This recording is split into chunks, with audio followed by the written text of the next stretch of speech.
سبق نمبر 6 بسم اللہ الرحمن الرحیم نحمدہ ونصلی علی رسولہ الکریم۔ نمبر 1 ترجمہ نماز۔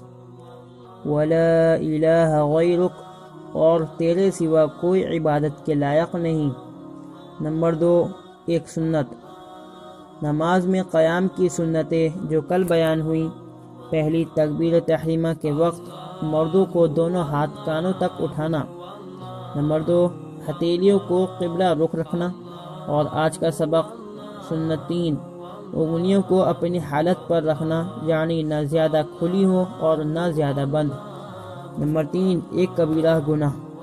بڑے بڑے گناہ جن پر سخت عذاب کی وعیدیں ہیں، ان میں سے ایک بڑا گناہ ہے کسی کی غیبت کرنا، یعنی اس کی پیٹھ پیچھے اس کو برائی سے یاد کرنا، جس کو اگر وہ سنے تو اس کو ناگوار ہو۔ نمبر 4 گناہ کے نقصانات۔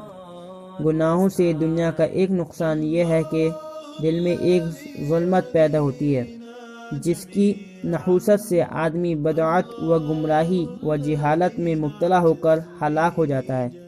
نمبر 5 طاعت و عبادت کے فوائد۔ طاعت و نیکی اعمال سے دنیا کا ایک فائدہ یہ ہے کہ بارش ہوتی ہے، مال بڑھتا ہے، اولاد ہوتی ہے، باغات پھلتے ہیں، نہروں کا پانی زیادہ ہوتا ہے۔